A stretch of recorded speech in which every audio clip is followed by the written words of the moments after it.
El Hilo Noticias, un espacio con invitados que te transportarán al universo científico de la innovación. El Hilo Noticias. Investigamos sobre inteligencia artificial e informamos con humanidad. Con la presentación y dirección de la periodista Selene Botero. Ya nos conectamos.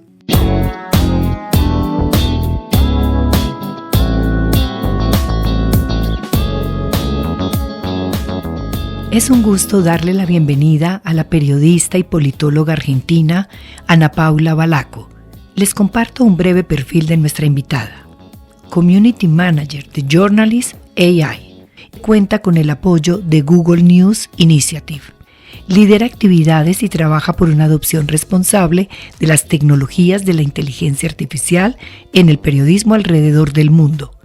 En el último año también lideró la primera etapa de Global Project Oasis, el directorio global de medios independientes de Sembra Media. Tiene un máster en periodismo, medios y comunicación por la Universidad de Cardiff con una beca Chevening.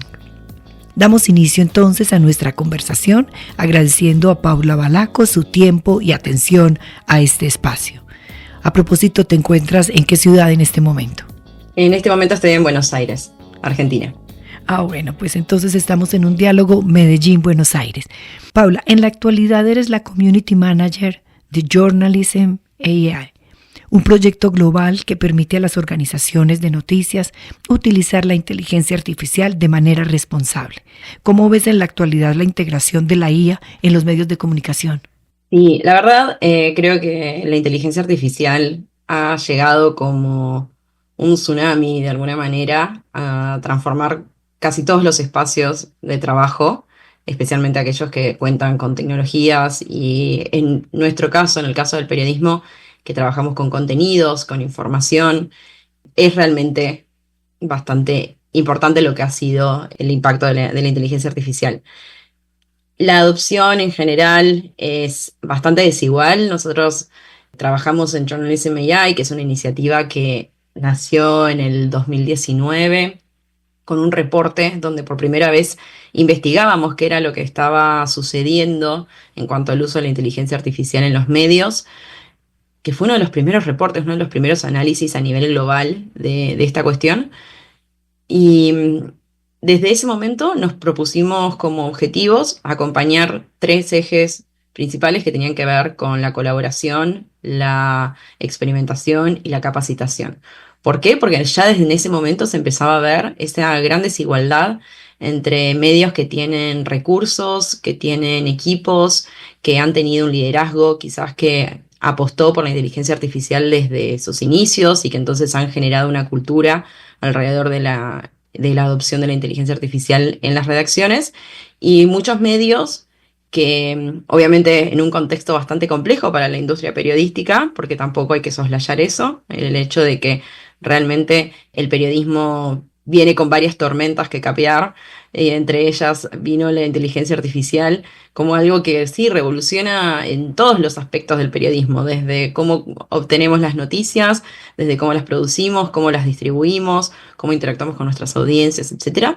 Bueno, entonces a nivel general es un escenario diverso, complejo, como decía, con desigualdades, y donde nosotros trabajamos para poder viabilizar y generar puentes entre las organizaciones que quizás están un poquito más a la vanguardia o que están más incluso en contacto con empresas tecnológicas, etcétera, lo que le permite explorar, experimentar más, y aquellas que están recién intentando entender cómo la inteligencia artificial puede ser funcional a sus intereses, a sus objetivos y a su misión, que creo que ahí radica bastante la búsqueda de la adopción responsable, como le decimos, que sea una adopción que esté en función de lo que el medio necesita.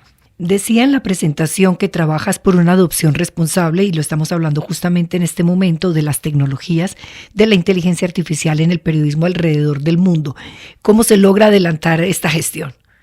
Creo que nosotros en esto de pensar una adopción responsable, trabajamos muchísimo con los medios para acompañarlos a identificar cuáles son, por ejemplo, sus desafíos más importantes, cuáles son los procesos que llevan adelante, y cómo la inteligencia artificial puede ser una aliada en la optimización de estos procesos y en la solución o dar respuesta a estos desafíos.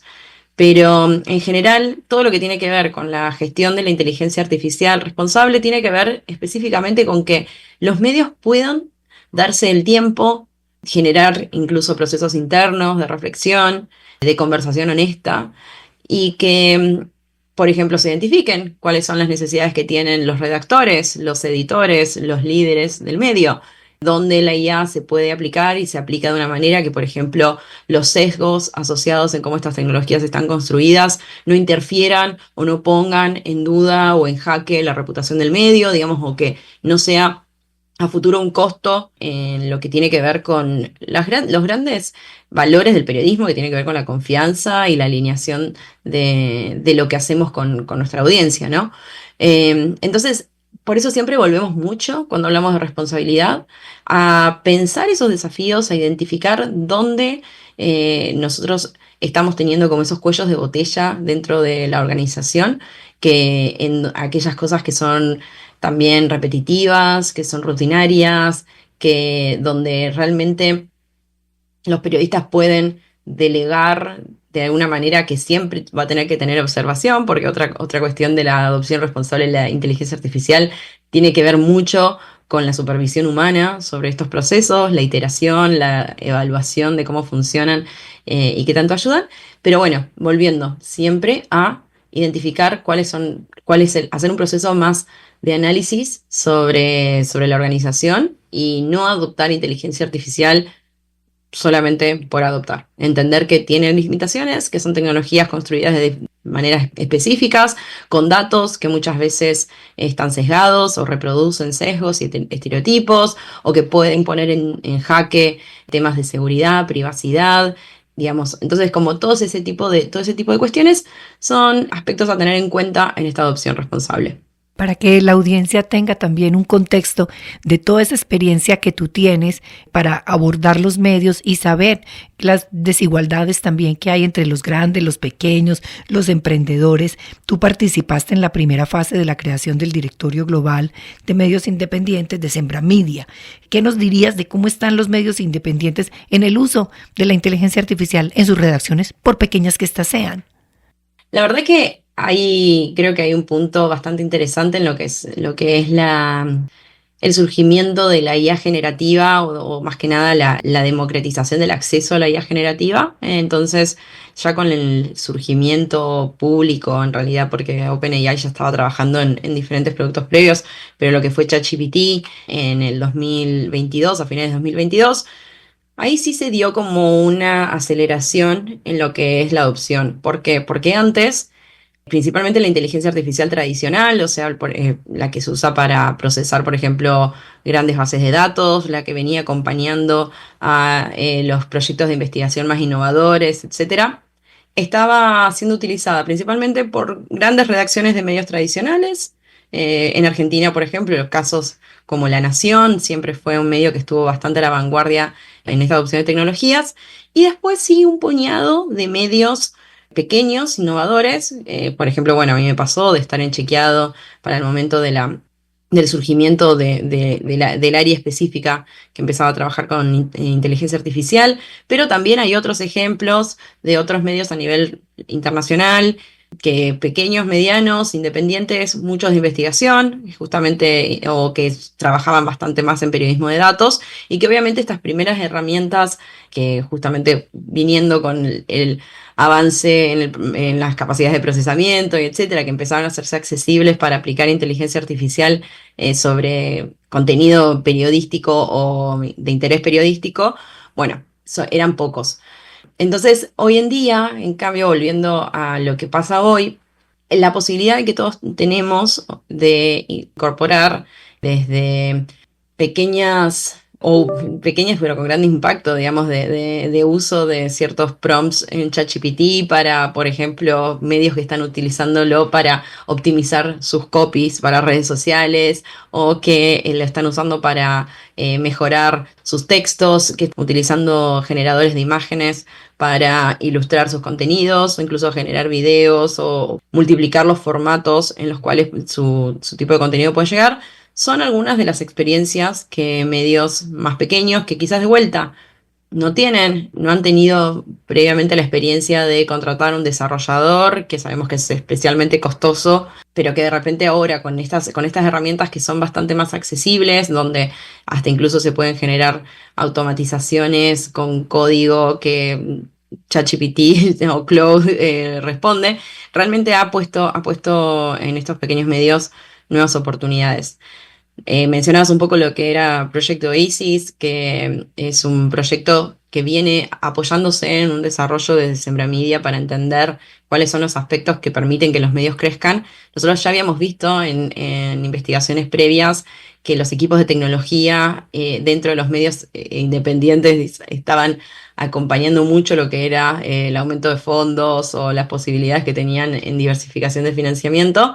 Y hoy creo que esto, si volviéramos a hacer un poco más la pregunta, y esto es una hipótesis que se las dejo, siempre lo converso ahí con el equipo de Sembra, creo que ahora hay un acceso bastante interesante de los medios. Después es también un tema de prioridades. Los medios son pequeños, tienen recursos escasos de tiempo, de equipo, y etcétera. Y a veces afrontar la inteligencia artificial o la adopción de estas herramientas tiene una curva de aprendizaje. Nosotros alentamos a eso a los medios, a que les den tiempo y una mirada estratégica, pero que pueda, digamos, acompañar a que realmente maximicen su impacto. Estamos conversando en este hilo con Ana Paula Balaco, periodista y politóloga. Cuéntanos cómo fue la experiencia en Chequeado, un medio pionero y líder global en fact-checking y periodismo innovador. Sí, la verdad que yo con Chequeado tengo una relación a través de los años de mucho amor. En Chequeado yo comencé como voluntaria en el 2013, a inicios de 2013, cuando Chequeado era un equipo de 4 personas. Y después volví como para trabajar en el área de desarrollo institucional. Entonces siempre estuve muy orientada a lo que tenía que ver con diseñar proyectos, aplicar a financiamiento, entender dónde estaban las prioridades del medio y cómo en general la agenda internacional iba o no acompañando esas oportunidades o lo que más que nada tenía que ver con los objetivos del medio. Creo que fue súper interesante. Yo en Chequeado, cuando volví a sumarme full time, fue en 2016, finales de 2016, cuando justamente recién se había contratado el primer desarrollador para trabajar en lo que era la automatización del proceso de fact-checking, entendiendo que creo que ahí también Chequeado y los chequeadores en general, al tener tan en claro cuál es su proceso, porque los chequeadores tienen un método, al entender muy bien cuáles eran las partes de su método, los pasos a seguir, y habiendo estandarizado y profundizado mucho en cuáles eran las instancias que debía seguir su contenido, pudieron identificar de manera muy clara cuáles eran los aspectos en donde la inteligencia artificial podía funcionar o no, y dónde les ofrecía en ese momento, especialmente con las tecnologías que estaban disponibles en 2016, que son muy diferentes todavía a lo que hay hoy, dónde había un diferencial, dónde radicaba ese diferencial que podía ofrecer la inteligencia artificial. Por ejemplo, en ese momento se analizó y se dijo, nosotros donde perdemos tiempo y donde estamos buscando ampliar nuestro alcance, etcétera, tiene que ver con encontrar frases chequeables. Y ese proceso muy de reflexión interna después lo llevó a que desarrolláramos el Chequeabot, esta herramienta que permitía con un proceso de entrenamiento, digamos con procesamiento del lenguaje natural y machine learning aplicada con un front que la redacción usaba para ayudarle al algoritmo a entender si había identificado correctamente o no frases chequeables. Ahí se generó ya de por sí un gran impacto y la posibilidad de que en unos meses el 50% de las frases hubieran sido encontradas por el Chequeabot y no por periodistas que día a día se dividían para quién veía cada canal de noticias o quién leía cada diario. Creo que eso, más que nada, entendiendo después también por qué no usarla en otros espacios o en otros momentos, etcétera, por las complejidades, los matices y de vuelta los sesgos y los estereotipos de la inteligencia artificial, dónde puede fallar, siendo muy consciente de esos riesgos. Creo que en ese sentido la experiencia de chequeado para mí ha sido muy fundacional en la manera en la que yo entiendo cómo la inteligencia artificial realmente puede acompañar y potenciar un trabajo de una organización que, como Chequeado y como muchos otros medios independientes, quieren hacer mucho, intentan hacer mucho porque es grande la necesidad y muchas veces con recursos pequeños, equipos pequeños, etcétera. Tú misma dijiste que en Chequeado adquiriste herramientas para diseñar modelos sostenibles de negocios para emprendimientos periodísticos. ¿Cuáles son esas recomendaciones claves que le das a estos emprendimientos de ese aprendizaje, Ana? Creo que, bueno, en Chequeado, yo como coordinadora de desarrollo institucional, yo gestionaba fondos de cooperación internacional, fondos que recibíamos con empresas, con individuos, o sea, el programa de membresía, chiquito, pero que iniciamos igual también con Chequeado, las campañas de crowdfunding, y después también todo lo que eran fondos por actividades propias. O sea, Chequeado tiene un modelo de diversificación de financiamiento que me parece un buen norte para los medios, pero también lo que aprendí en Chequeado tiene que ver con encontrar y ser muy claros con cuál es la misión del medio y cuáles son los criterios para identificar qué tipo, por ejemplo, de financiamiento es necesario o es afín a la misión de este medio. Con Chequeado aprendí, por ejemplo, que si bien en un principio una organización, porque le pasa a muchas organizaciones, yo ahora mismo también sigo acompañando a muchas organizaciones en lo que tiene que ver con su proceso de sostenibilidad, que más allá, ahora pensando en la sostenibilidad mucho más allá de solo lo financiero, sino también de equipo y de relevancia, etcétera. Pero en lo que tiene que ver con el financiamiento, la diversificación siempre es un norte, pero también entendiendo de qué manera lo hacemos. O sea, de qué manera logramos, ofrecemos, por ejemplo, en propuestas, modelos de financiamiento o proyectos que no pongan en jaque la salud mental del equipo, por ejemplo, o que no signifiquen dejar muy exhaustos a nuestro equipo solamente por conseguir eso, o cuáles propuestas vamos a decir, ¿no? Esto nos corre de, por ejemplo, cuáles son nuestras prioridades institucionales del año o nuestras prioridades como organización que quiere tener impacto en estas 5 líneas. Bueno, entonces esto lo vamos a dejar pasar. Como por ejemplo pensar en algo que teníamos que tenía que ver con una biblioteca de proyectos o esta idea de decir, bueno, estas son las cosas que queremos hacer, cómo podemos adecuarlas a las oportunidades que pueden llegar a aparecer, cómo identificar potenciales aliados que financien tanto a nivel cooperación internacional, o a nivel empresas, o a nivel individuos, que financien, que hagan justo este macheo con esta prioridad que tenemos.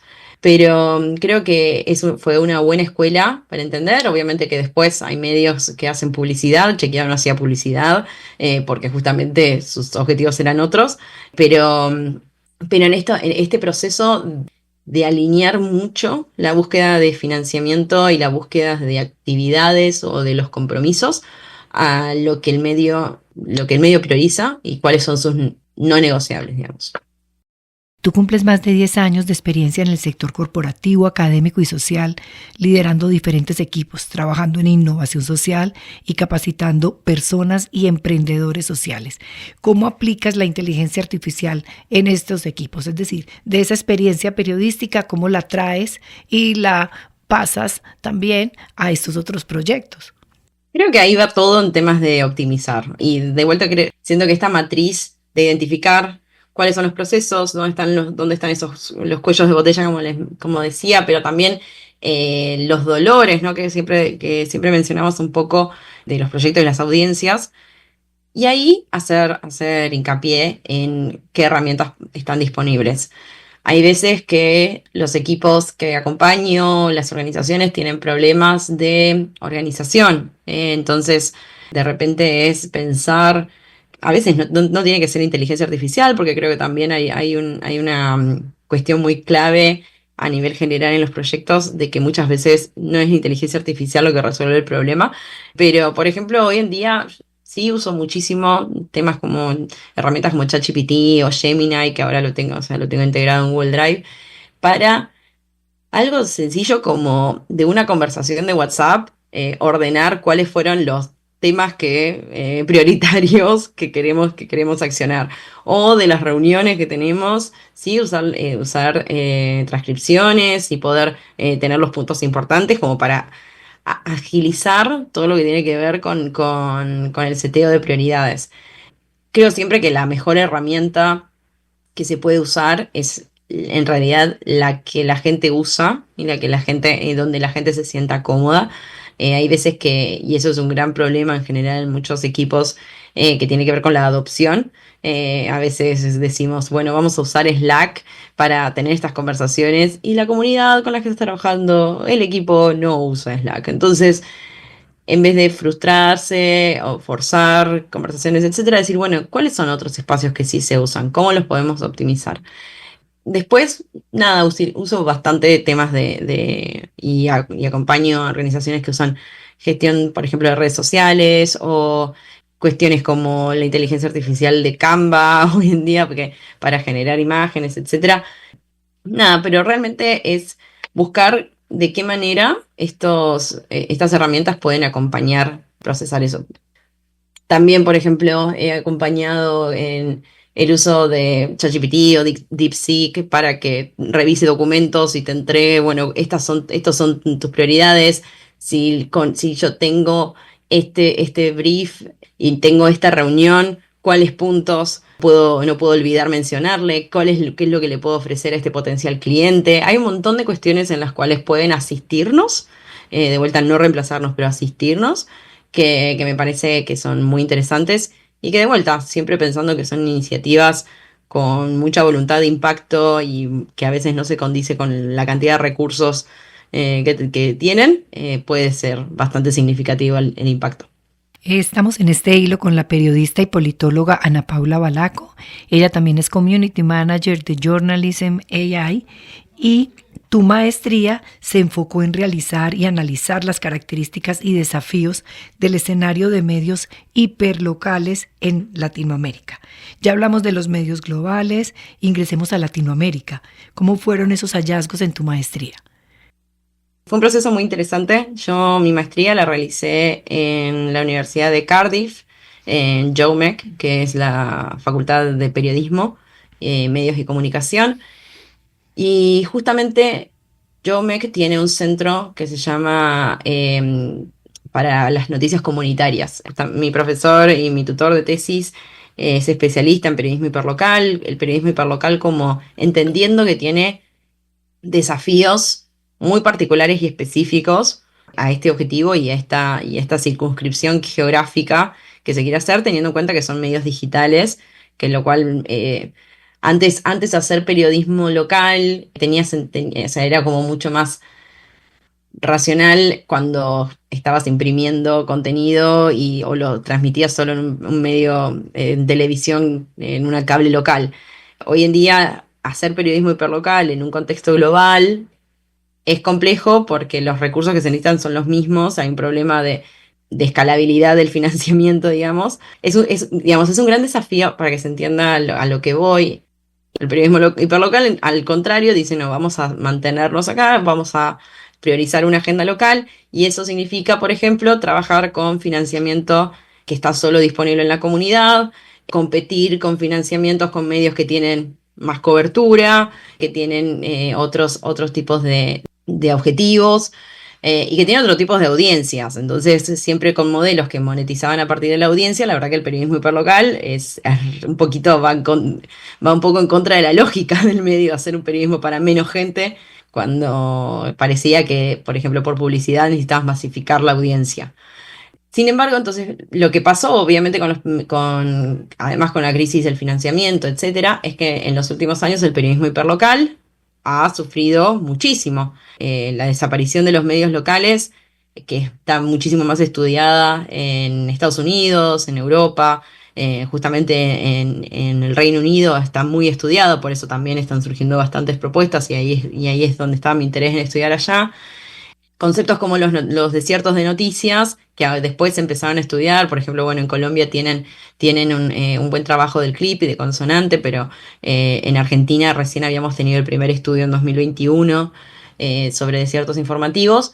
Lo que daba cuenta era que sí, que las sociedades, las sociedades locales carecían de medios que les contaran sus noticias del día a día. Ahí, por ejemplo, en la pandemia fue bastante notorio porque de repente, o sea, había muy poca información local y de calidad con respecto a lo que podía ser un periodismo nacional. Yo hoy lo estoy viviendo, yo soy de Bahía Blanca, es una ciudad que el viernes fue devastada por una inundación, y la verdad que el periodismo hiperlocal bahiense no tiene los mismos recursos para hacer o sea, un montón de coberturas y cuestiones que la gente necesita. Entonces se recae en el periodismo nacional. Y esto no es en contra de los periodistas locales de Bahía, que son excelentes, sino porque justamente no cuentan con los recursos porque el periodismo local no los tiene. A lo que voy es que la caída del periodismo hiperlocal es drástica y dramática también en términos de, por ejemplo, la confianza que las personas tienen en las instituciones, la posibilidad de tener matices en su comprensión política e ideológica de las cuestiones. Por ejemplo, es mucho más fácil entender que quizás un partido nacional no es solo blanco y negro, digamos, entre de los políticos, sin porque conocemos los matices que tienen el concejal o la persona, ¿no? de nuestro distrito. Pero bueno, más allá de eso, sí, la crisis del periodismo hiperlocal es muy grave.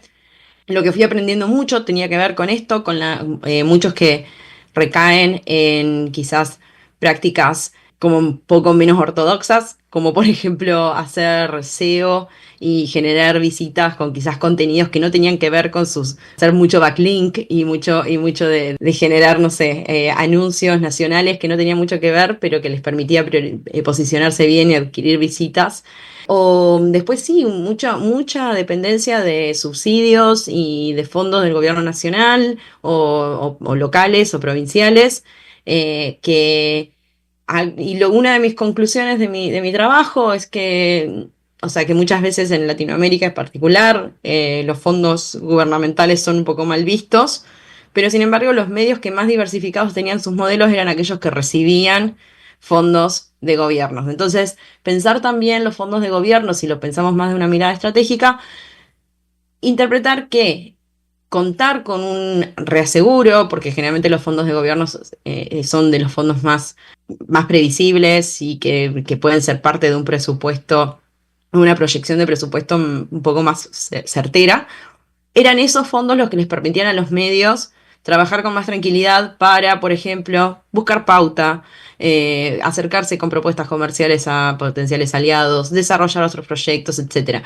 Entonces terminé como mi tesis yendo justamente en contra de lo que yo tenía como primera idea, pero bueno, también hoy vemos que hay una crisis del financiamiento justamente en esos sentidos. En Argentina, por ejemplo, lo que fue la pauta pública, la pauta oficial a medios fue dada de baja por el gobierno nacional. Después otros agentes de cooperación internacional como USAID, INED, están desapareciendo del ecosistema y golpeando muchísimo a los medios, y ahí sí más especialmente a los medios centroamericanos.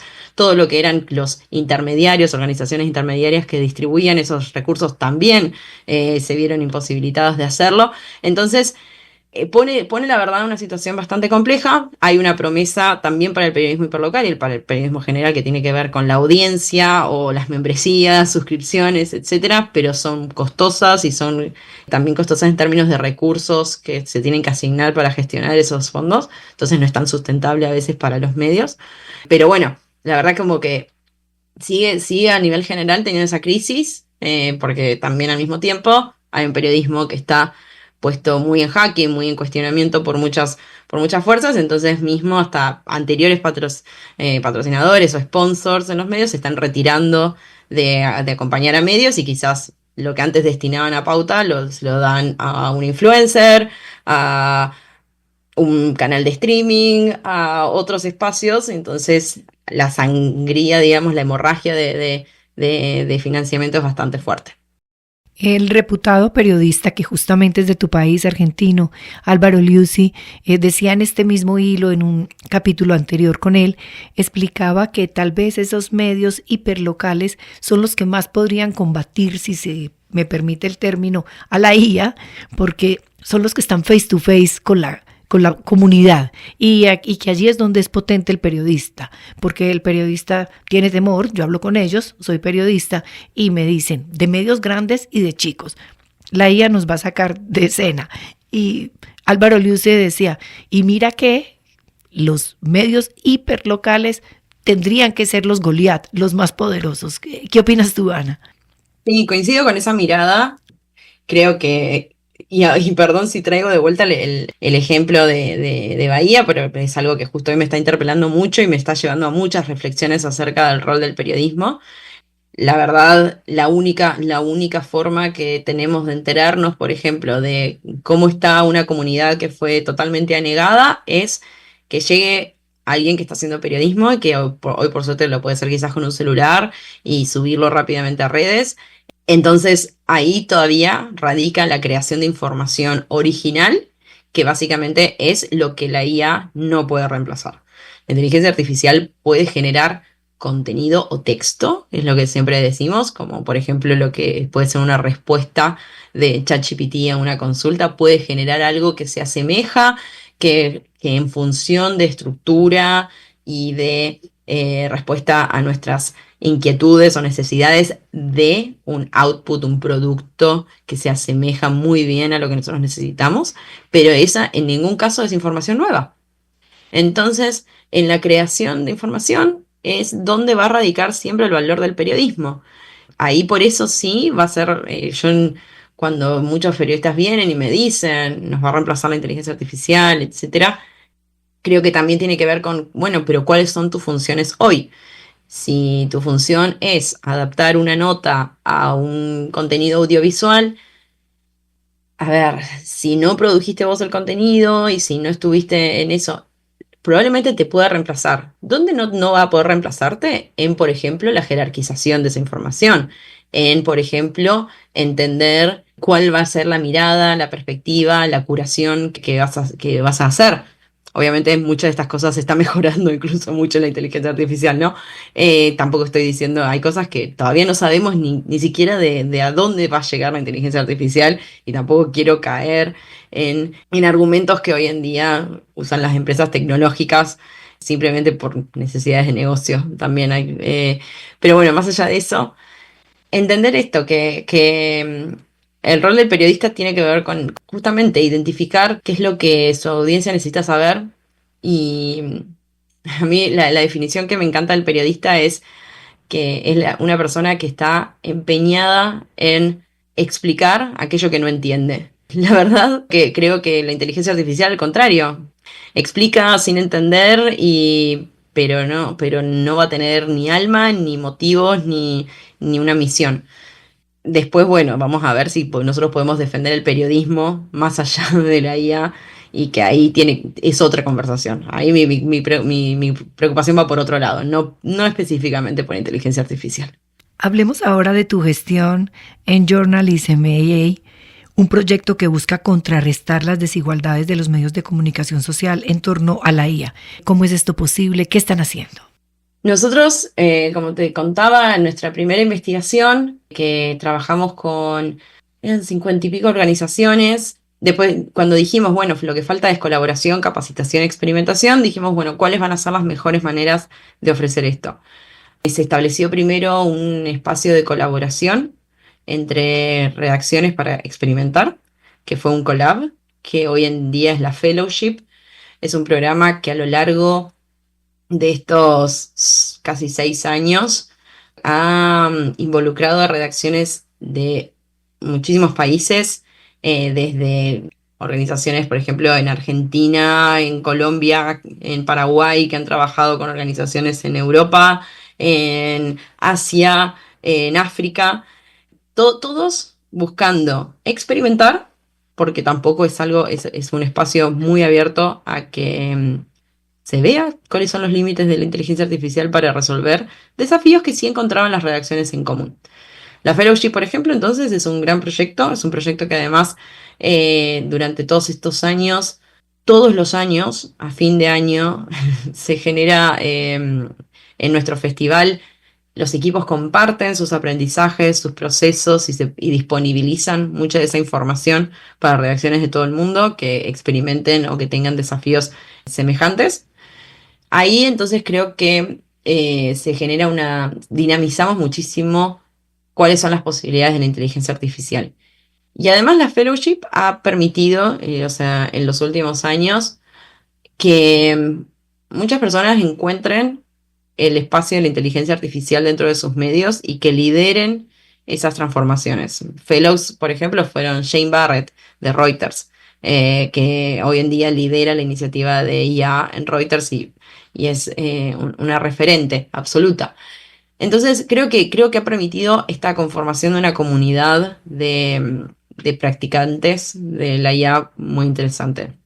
Después tenemos una segunda instancia que tiene que ver con la academia, donde ahí sí trabajamos con personas pertenecientes a redacciones pequeñas para que incorporen no solo, o sea, nosotros no trabajamos tanto a veces en las herramientas, en enseñar herramientas, porque creemos que primero las herramientas cambian muchísimo todo el tiempo y sería como quedarnos un poco obsoletas rápidamente, pero sí pensamos mucho en la estrategia. Entonces, la academia particularmente tiene que ver con acompañar a personas con capacidad de incidir, de influenciar la adopción de estrategias dentro de sus redacciones en la incorporación de la inteligencia artificial con estos principios de adopción responsable que tenemos a nivel general. Y la academia, bueno, por ejemplo, en los últimos años hemos hecho ediciones regionales desde Europa y Américas hasta ahora que sean específicamente latinoamericanas, específicamente de África subsahariana, del sudeste asiático, de la región del Medio Oriente. Entonces, ahí estamos también generando un espacio no solo de capacitación, sino de colaboración y de intercambio entre redacciones que están buscando pensar una estrategia consciente, que abarque todos los aspectos de su organización y que les permita ser más potenciales. Y después tenemos otras iniciativas, tenemos un curso masivo que es Discovery, del curso de Discovery, que es un curso introductorio a la inteligencia artificial que tiene que ver específicamente con brindarles a los periodistas nociones que ayuden a desmitificar un poco lo que es la inteligencia artificial y entender cómo está acompañando el periodismo. Y también, bueno, también lo que deseamos, un espacio para que se acerquen a estos conceptos, interactúen con otras personas que están buscando también aprender y que le pierdan un poco de miedo a cómo la inteligencia artificial puede sumarse. Después también del Journalism AI tenemos otros recursos como una base de estudios de caso que tiene más de 180 estudios de caso de uso de inteligencia artificial en redacciones de todo el mundo, de todo el mundo. También tenemos un directorio de consultores para acompañar redacciones en la incorporación de inteligencia artificial y mantenemos también todo lo que es en la investigación. Seguimos siendo parte de una universidad, LSE, la London School of Economics, que es una de las universidades más prestigiosas a nivel internacional en términos de medios y comunicación particularmente. Y nosotros hicimos una actualización del reporte de investigación en 2023 con más de 110 medios, también en todo el globo, con mucho foco también en organizaciones que no estaban en el norte global, como se dice, y tratando de entender, bueno, de vuelta, cuáles son esas brechas, cuáles son esas oportunidades y cuáles son los desafíos que tienen las redacciones. Y la investigación sigue siendo parte de lo que hacemos. Entonces tenemos estudios de caso, tenemos artículos de blog y todo lo que es disponibilizar esa información para que más medios que quizás no tienen acceso a esos espacios puedan tenerlo. Y ya que nos hablas de contacto con más de 110 medios globales, Journalism AI ha capacitado a más de 3.000 periodistas en el mundo. ¿Qué ranking así rápidamente nos podrías hacer de los países de Latinoamérica? Si tú dijeras quiénes están a la vanguardia en Latinoamérica, los medios, utilizando la inteligencia artificial, ¿cuáles serían? Creo que más que un ranking, me parece interesante los medios que han usado inteligencia artificial para las necesidades que tenían. Hay medios que quizás con con herramientas más sencillas, como por ejemplo agencia pública, que fue un caso que trabajé el año pasado, con ChatGPT, analiza menciones. Me parece súper útil y me pareció un uso muy inteligente de herramientas accesibles que de vuelta no implicaban código o etcétera, porque por ejemplo lo que hizo Chequeado con el Chequeabot es un trabajo de años y horas de desarrolladores, o sea, no, que eso es otro nivel, es excelente y habla de mucho de lo que tiene que ver con la priorización estratégica que puede hacer una organización en ese sentido, porque obviamente para una organización independiente invertir tanto es costoso, pero bueno. Entonces, la verdad que creo que hay muchas organizaciones en Latinoamérica que están haciendo cosas interesantes. Ojo Público fue de Perú, que hizo desarrollos como Funes, pero que hoy en día también está usando IA generativa para traducir chequeos a lenguas originarias. El Surti, que también, más allá, también fueron fellows en Journalism AI, con con imágenes, procesos para análisis de imágenes, pero que también ahora desarrolló un chatbot muy interesante y que ahora también está trabajando en nuestro Innovation Challenge, que es el fondo que también estamos gestionando dentro de Journalism AI, donde otorgamos casi $3 millones a medios de todo el mundo. Pero también hay medios grandes, o sea, ya mencioné La Nación, pero también en Brasil, todo lo que está haciendo o Globo, o también ahora en Perú, el comercio está inaugurando su área de inteligencia artificial. Hay muchísimo en diferentes niveles, y creo que lo bueno que tiene Latinoamérica, a veces mucho no lo ejercemos, pero es lo que a mí me interesa generar, digamos, dentro de lo que es la comunidad, es que tenemos un espacio muy vibrante de periodismo que creció, surgió, se desarrolló en un contexto de escasez, lo cual ha generado muchísima innovación. La crisis, por ejemplo, en Argentina siempre decimos que la crisis, estamos tan acostumbrados a la crisis que todo lo hacemos en formato crisis, entonces todo termina siendo más de lo que capaz otros pensarían que era posible hacer. Y después también compartimos idioma y no es menor. Por ejemplo, Chequeado, que el Chequeabot y todos sus desarrollos lo pudo distribuir en toda la TAM Chequea, que es la red de chequeadores. Y tener como esos espacios y, y las conversaciones es realmente importante para que podamos animarnos y inspirarnos de unos de otros y también consultar, mejorar lo que estamos haciendo y al final del día darle una nueva oportunidad al periodismo. Tú que estás cerca a los medios hiperlocales, pero a los grandotes también y del mundo, la IA y la ética en el periodismo. Bien, creo que a mí siempre lo que digo en este sentido tiene que ver con que tenemos, por suerte, dentro del periodismo hay muchas reflexiones acerca de la ética de nuestra profesión. Y tenemos que abordar la inteligencia artificial con la misma ética con la que abordamos nuestro trabajo.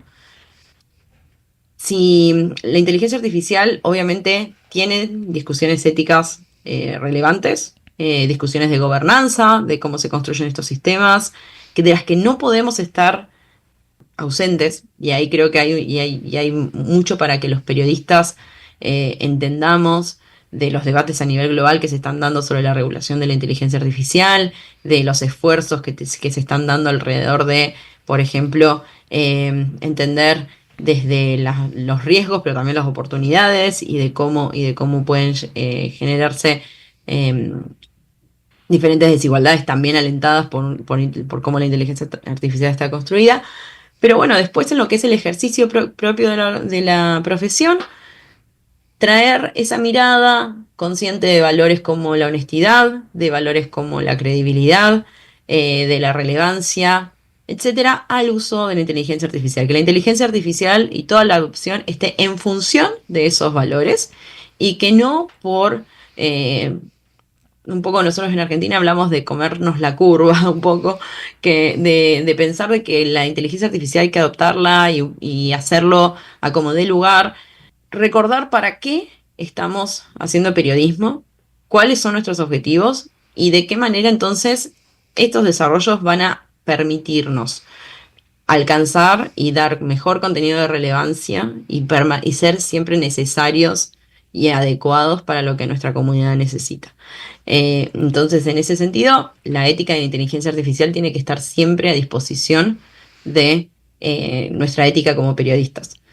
Y creo que mientras nos sirva y lo hagamos de manera responsable y entendamos qué es cómo funciona y cómo realmente puede potenciar nuestro trabajo, ahí vamos a tener mejores posibilidades de no poner en riesgo nuestros principales assets, nuestros principales valores, que es esto, la confianza que nuestra audiencia tiene en nuestro trabajo.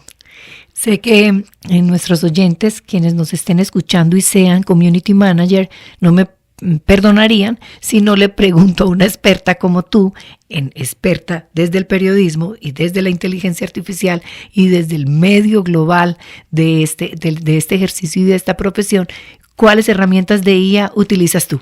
Mira, yo, como mi rol de community manager es más que solo gestión de redes, entonces es como una cuestión más de comunidad, etcétera. La verdad que uso bastante ChatGPT y Gemini para lo que tiene que ver con refinar mensajes, nunca para generar contenido nuevo, pero sí, por ejemplo, adecuar de manera rápida, quizás algo que escribí, mi borrador de posteo, adecuarlo a un hilo de Twitter, adecuarlo a un posteo en Instagram, etcétera. Los tengo bastante más entrenados que lo que hace por primera vez, porque la verdad que eso también hay que tener en cuenta de eso, cuáles son los formatos y etcétera que funcionan y que no. Y la verdad que lo uso bastante también porque escribo mucho en inglés y obviamente que al no ser mi lengua nativa, hay muchos momentos donde hay que rechequear y hay que temas de flujo, etcétera. Y después, bueno, no sé, hay muchas herramientas. Uso Buffer y ahora tiene como algunas herramientas integradas. Mucho lo que está pasando que agradezco es la posibilidad de que las mismas herramientas que usamos toda la vida incorporen IA para resolver problemas que teníamos. Todavía necesito que me encuentre a la misma persona en Blue Sky y Twitter para no darme más dolor de cabeza en las mentions. Eh, pero, pero bueno, creo que en ese sentido, sí, son herramientas que facilitan mucho. ¿Dónde encontramos las personas que se quieran comunicar contigo? ¿Dónde pueden tocar tu puerta? ¿Y dónde también se pueden aproximar a Journalism AI? Perfecto, nosotros, o sea, pueden encontrarnos, por ejemplo, en LinkedIn, que nosotros en general todas las cuentas de Journalism AI están bajo Polis LSI, Polis LSI en Blue Sky. LSI. Polis LSE.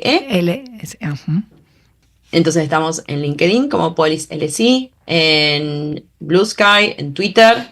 Después tenemos otros, o sea, tenemos un newsletter al que se pueden registrar en journalismai.info. Y a mí me pueden encontrar, estoy en Twitter, estoy en Blue Sky, le sigo diciendo Twitter, perdón, X, me cuesta. Estoy en Blue Sky, en LinkedIn, y sí, me pueden encontrar ahí. Después, obviamente, mi Instagram es bastante más personal, pero lo tengo público igual. Agradecemos por hacer parte de este hilo a Ana Paula Balaco, Community Manager de Journalism AI, periodista y politóloga. El Hilo Noticias es un programa realizado con la técnica de Gustavo Alonso Tavares. Pueden comunicarse con nuestro espacio a través de nuestras redes, @El Hilo Noticias. Y antes de despedirnos, les dejamos con la máquina, quien justamente hoy nos dará sus respuestas sobre la inteligencia artificial y el periodismo. ChatGPT. ¿Qué le dirías a un periodista que tiene temor de perder su trabajo porque la inteligencia artificial lo puede reemplazar? Le diría que, en lugar de ver a la IA como una amenaza, la vea como una herramienta que puede potenciar su trabajo. La IA puede automatizar tareas repetitivas como transcripciones, resúmenes o análisis de datos, lo que le permitiría enfocarse en lo que realmente importa, la investigación profunda, la verificación de hechos y el periodismo de impacto. El valor de un periodista no radica solo en informar, sino en interpretar la realidad con criterio, hacer preguntas incómodas y generar confianza con su audiencia, algo que la IA, por más avanzada que sea, no puede replicar.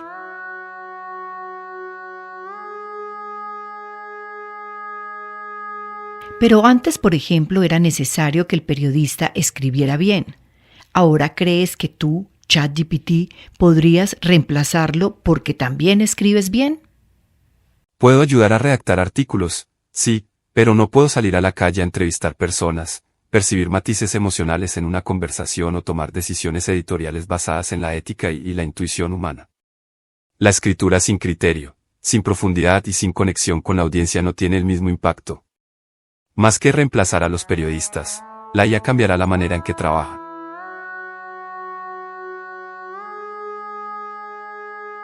¿Cuál sería la primera recomendación que le darías a un periodista para que aproveche tu capacidad? O sea, la capacidad que le brinda ChatGPT. La primera recomendación sería que use ChatGPT como asistente para ahorrar tiempo en tareas mecánicas y enfocarse en lo que realmente importa, la investigación y el análisis. Por ejemplo, podría usarme para generar ideas como sugerencias de ángulos para un reportaje o titulares llamativos. Resumir información, extraer puntos clave de documentos largos, discursos o entrevistas. Redacción inicial, crear borradores de artículos para luego editarlos con su propio estilo. Corrección y mejora de textos, refinar estructura, claridad y tono de una nota. Análisis de datos, ayuda para interpretar tendencias o datos en bruto. El truco está en no depender de la IA para hacer periodismo, sino en usarla para potenciarlo. ¿Recomiendas que el periodista esté alerta porque ChatGPT también se equivoca y debe revisar la información antes de publicarla? Sí, absolutamente. ChatGPT es una herramienta poderosa, pero no es infalible. Puede cometer errores, malinterpretar información o basarse en datos desactualizados. Por eso, un periodista debe verificar siempre cualquier dato generado por la IA antes de publicarlo. La IA puede ayudar con la rapidez, pero la precisión, la ética y la interpretación de la información siguen siendo responsabilidad del periodista.